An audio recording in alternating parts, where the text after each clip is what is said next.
We just continue in consideration of the pathway of the glory.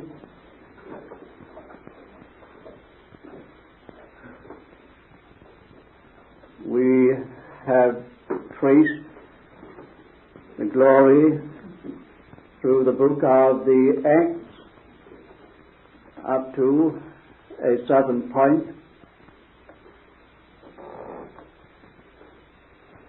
More especially in the life of the Apostle Paul, when we come to the end of that book, we find ourselves in the presence of a consummate and inclusive revelation, expression, manifestation of the glory at the end of the earthly course of the Lord's servant Paul. It is impressive to note on the one side what an accumulation of opposing forces is represented in the last chapter of that book. Way back there in Palestine,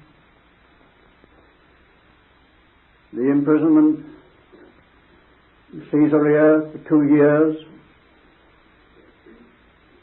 the tremendous uprising of the whole Jewish regime and hierarchy and Gentile cooperation, as in the case of the Lord Jesus. Bitter animosity and hatred and scheming to destroy him, leading at last to his being sent to Rome for the final judgment and putting into effect of all that uniting of earth and hell to have this man and what he represented and done away, finished. In the midst of it, when everything seemed so threatening, particularly threatening to the one ambition of his life, to preach the word in the great imperial center of the world, Rome. Every circumstance seemed to say, that will not be, that cannot be. You never will realize that life desire. The Lord just stood by him and said, fear not, Paul, as thou hast testified of me in Jerusalem, so must thou bear witness in Rome. And through it all, the storms naturally and the storms spiritually, little word is, and so we came to Rome. But in Rome, a prisoner. All the adverse forces, spiritual, satanic, and human, determined to bring that ministry to an end by bringing that man to an end.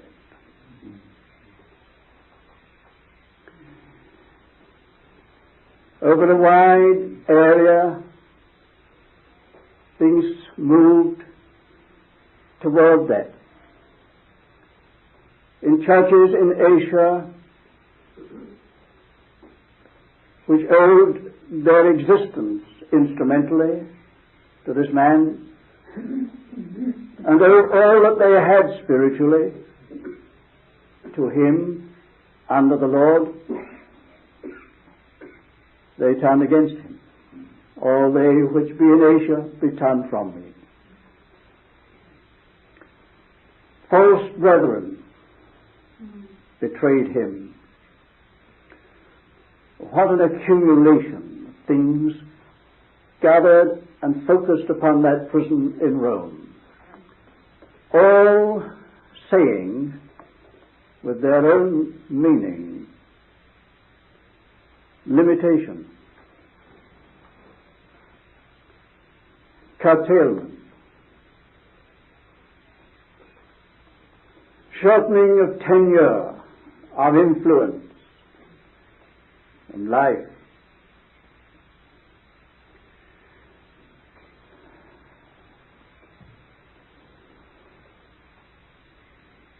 That's the natural satanic situation, very imperfectly described and set out. On the human side, looked at just purely as a natural situation. Everything in that prison and those chains seems to say what the enemy meant and what men meant. This is an end. And this is a curtailment in every way.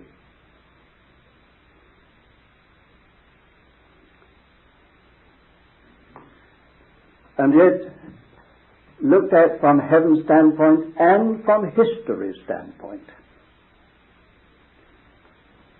it is the most glorious chapter of the whole book. They said limitation. Heaven said enlargement. They said narrowing down, curtailment. Heaven said expansion. They said death and an end. Heaven said a new beginning. Not only of the man in heaven, but of his ministry. For it was out of that prison, imprisonment, and all that which was set for the ending of that ministry, out of that has come the greatest ministry that he fulfilled.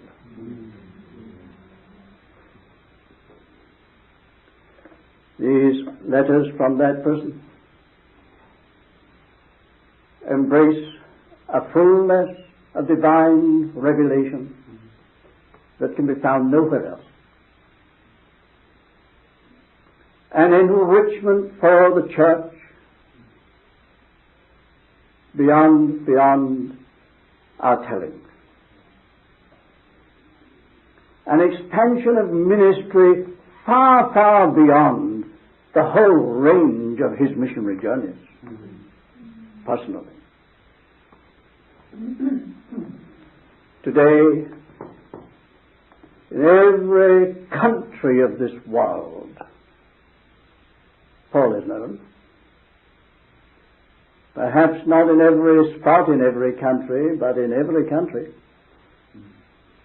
From far east to far west, far north to far south, that man is known. And his ministry has gone. And today, through all the battle and the controversy over what is called Paulinism, the theological world, through all the battle of the years, Paul is on top, you know. They just cannot cope with this man. They cannot silence him. They cannot account for him. You probably will not know a great deal of that battle. Those of us who have read and studied through many years this conflict of ideologies and philosophies, theologies, focusing upon this man Paul, know how at one point the whole thing became just this issue. Away from Paul, back to Christ. Back to Christ. Or back to Jesus, they put it. Away from Paul. Paul has betrayed Christianity. This sort of thing. Terrific battle on that ground. But today, the very schools that were represented by that position are saying Paul is the interpreter of Christ, the supreme interpreter of Christ. That is, that just by the way, has thrown into the whole situation. See, this man's life started in a blaze of glory. Glory descended and struck him. As we said earlier, that glory went right through his life. He never got away from that. Never got away from that. He had seen the glory of the Lord. And although the end of his earthly course seemed naturally to be so inglorious, so much speaking for an apparent triumph of the forces which were against, 2,000 years had not quenched that glory. He shines with it today. We little minute fragment of a very great worldwide whole are here at this time glorying in the glory which has come through that man. So I say that the last chapter of the book of the Acts is just the consummate and inclusive setting forth of the whole book, showing the pathway of the glory. And just on that, I want to close this time. What is the pathway of the glory? It has two sides. The one side is the reduction of the natural human element. It demands that. It will always work that way. The reduction, the nullifying, the weakening, the emptying, the undoing of the natural human element, man.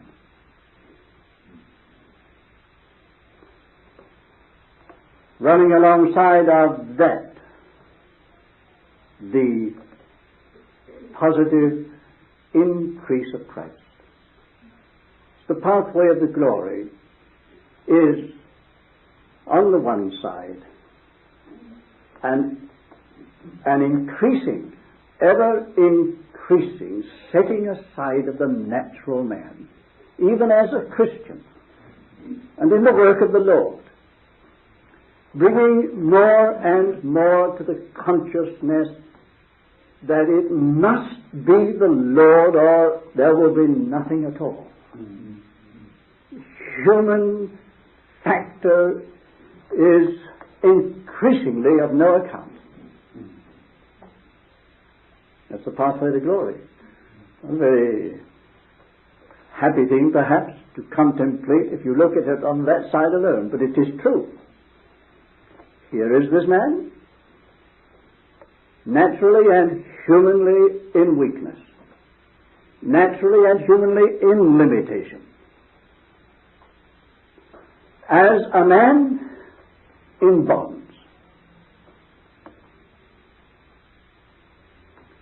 But there's the other side. The enlargement of what is of the Lord. Mighty, marvelous enlargement of Christ. So that these letters from the prison are a match setting forth of the greatness of the Lord Jesus. And you have to read your first chapter of the letter to the Colossians. See it. Place the Lord Jesus is given.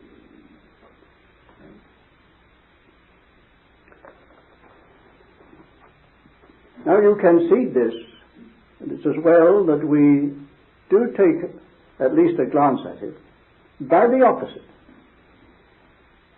Go right through your Bible, and you will see that whenever man put forth his hand upon divine things, the glory went out. That is the word written over Eden, isn't it? The Lord's precaution, lest he put forth his hand. Lest he put forth his hand. The Lord knew quite well that if he put forth his hand on divine things, that was an end of the glory. And that's exactly what happened. And right through your Old Testament you can see this. Case after case, when man pressed in, and put his hand upon divine things, the glory went out. You know how Isaiah says, the day that King Uzziah died, I saw the Lord high and lifted up, train filled, seated upon a throne, and his train filled the temple. But the tragedy of Isaiah, you remember that was the man, and one of the greatest, an idol of Isaiah the prophet himself, who reached great dimensions of power and influence and earthly glory, and then presumed upon it and forced his way in to the temple, to the sanctuary, to the altar. Fear came upon men, and they said, it does not pertain unto you, King Uzziah, to offer incense. But he spurned the warning and was smitten, a leper, and died in shame, with all his own earthly glory gone. He forced himself in to lay his hand upon divine things, and so far as he was concerned, and for that time the glory departed. It was a great reversing of the situation when Isaiah saw the Lord on the throne, no longer Isaiah, the Lord on the throne. Then the glory comes back. When man usurps the place of God, the glory goes up. That's one instance. You remember David with the best of motives. Remember the ark, and the ark is always the ark of the glory. Remember that. Always the ark of the glory. Glory of Israel is focused upon and centered in that ark. David, with the purest and best of motives, thought of bringing the ark to Jerusalem, and mistakenly formed a new cart after the Philistine manner, a new cart, put the ark on it, contrary to the divine word, to bring it up to Jerusalem, and they were apparently having a very good time on the road until they reached the threshing floor, and the oxen stumbled, and Uzzah put forth his hand upon the ark, his hand on the ark. And the Lord smote Uzzah there that he died. The ark was turned aside, and for long, long, weary months, it says the time was long. It was in the house of Obed-Edom, and Israel were weary. The glory had gone, because man had put his hand on divine things. And so we could go on like that. But there it is. When the glory of life, glory of joy, glory of spiritual fullness, glory of divine power departs, comes under shadow or is eclipsed or limited, it is usually because man's hand has touched the testimony. Man's nature has insinuated itself. That is, his judgment, his ideas, his thoughts, his will, his emotions. David's mind got to work. David's emotions got to work. It's a very emotional scene there. Very emotional scene. And David's will got to work. So that his soul, mind, heart and will came out to touch divine things. It was man. And whenever it's like that, if our judgments and our emotions and our decisions lay hold of the things of God, we will be left without the glory. Glory will depart, or the glory will be under eclipse, or the glory will be limited. It's a long story, lest he put forth his hand. Well, that's dark side, but it's as well, I say, that we take a glance at that, because that is so largely the trouble today. There's an absence of the glory, or a limiting of the glory. Our hearts cry for the glory to return. We are always asking and praying that the glory of the Lord may be manifested, known and felt. We've got to get out of the way before that can be. Give the Lord all the place to be all the Lord. So on the one side there is the limiting of human abilities and powers, of mind and will, ability. The other side, by that limiting or excluding the coming in of the Lord, the increase of Christ. That Christ is our wisdom. Christ is our strength. Christ is our will. Christ is all. Dear friends, that is the pathway of the glory. It's painful to the flesh. Very painful. Because this flesh is very strong, stronger than we would believe. It's there.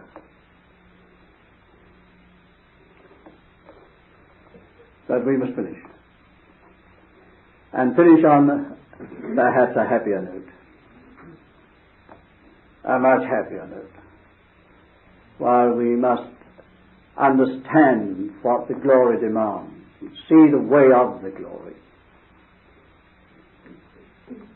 we do want to have at the end a final look at the ultimate glory.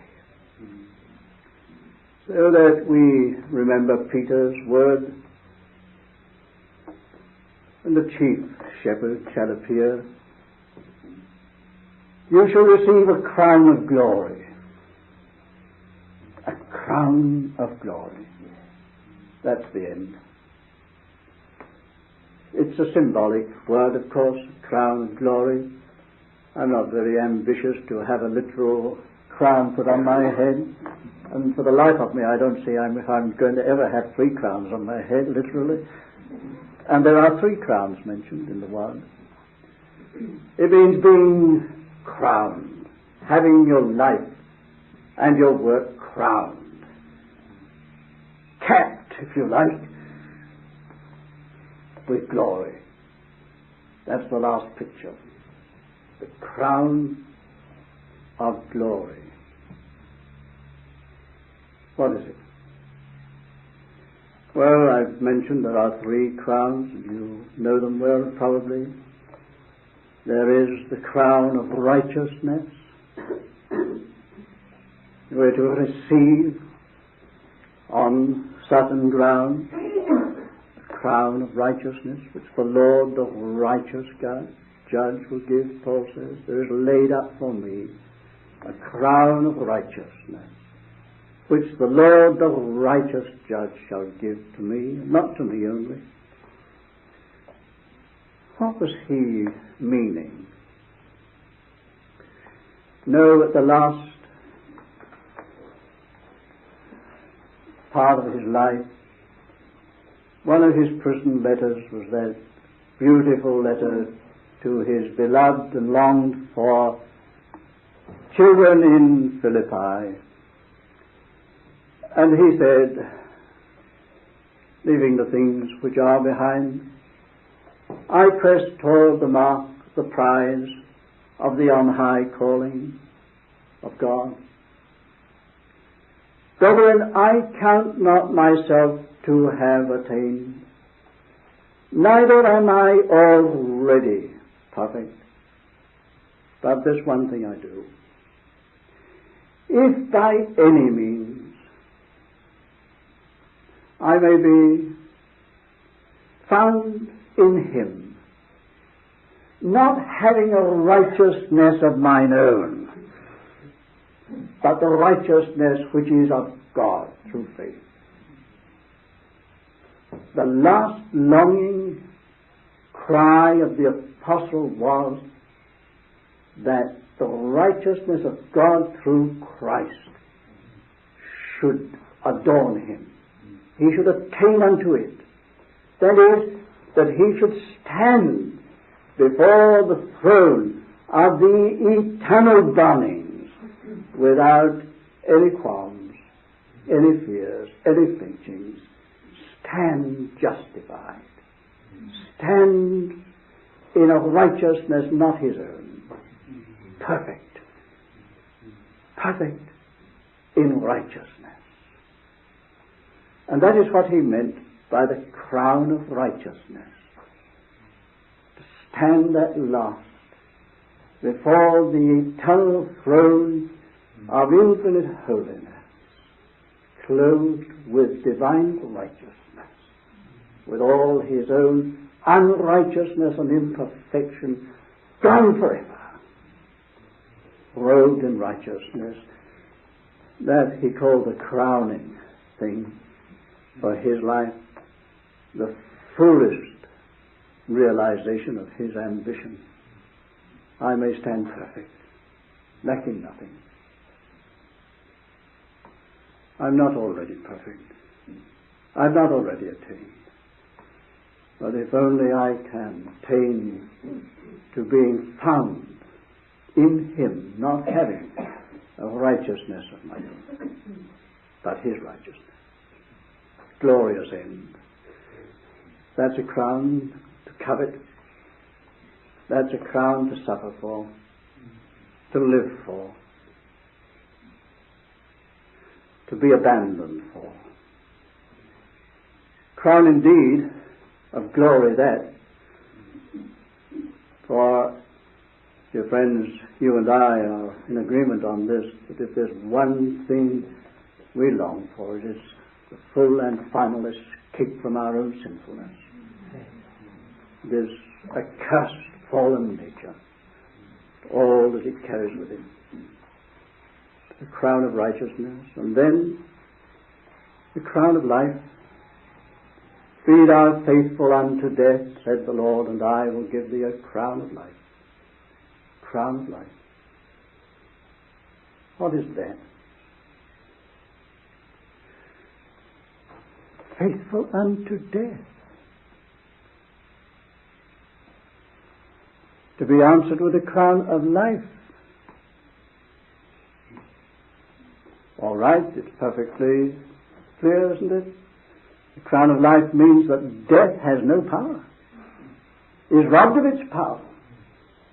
Death as a power is destroyed, and life, divine life, resurrection life, is mightier than all the power of death. Stand in the power of his resurrection in that same letter, in the same part of that letter, as we have quoted in the Philippian letter. Paul utters those words so familiar to us, that I may know him and the power of his resurrection. Cry at the end of his life, the power of his resurrection. That is the ultimate and final nullifying of death in all its forms and in its whole power, standing in the good of a life which can never, never be touched by death again. Move over to John and the Revelation. There shall be no more death. Crown of life. And then the third crown is the one we are speaking about, the crown of glory. You know what we've said about glory. Glory is the expression of the full satisfaction of God's nature. Can that ever be for me, for you? That crown? The full satisfaction of God's own nature?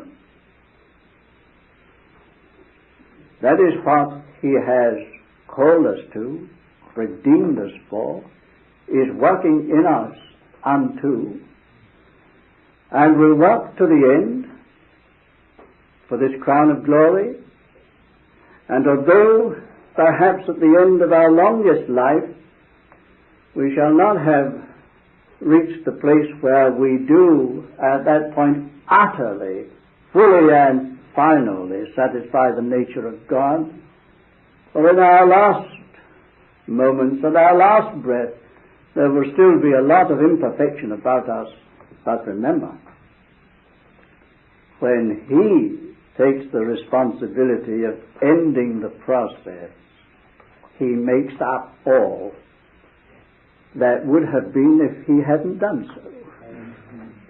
There is, in a moment, the twinkling of an eye, we shall be changed. All that we lack then will be added. All that would have been if we had lived on and on and on under his grace, under his power working, will be put to our account.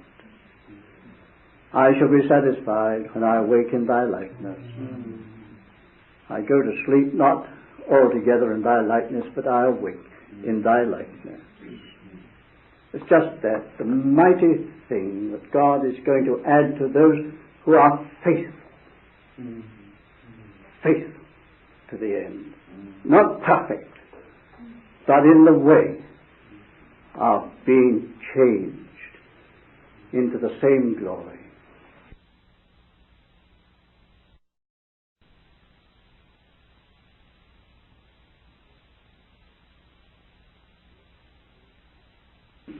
Not perfect, but in the way of being changed into the same glory, from one degree to another, from one image to another.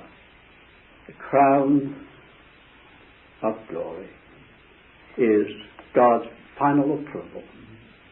God's final approval. Come, ye blessed of my Father. Enter thou into the joy of thy Lord. And believe me, the Lord will never be joyful really over what is not according to his own nature. When he says, the joy of thy Lord, he will have got what his heart had been set upon. And the crown of glory, God's full and complete approval, satisfaction. Oh, what a wonderful, almost unbelievable prospect there is along the pathway of glory. Well, I must leave all the rest with you. All the other connections of riches and this very, very imperfect and limited setting forth of the riches of his grace and the riches of his glory. May the Lord just himself follow on and teach all that we cannot teach, that we yet to know about this, but use even this for our help, our encouragement, to go on in the way of the glory unto the everlasting glory.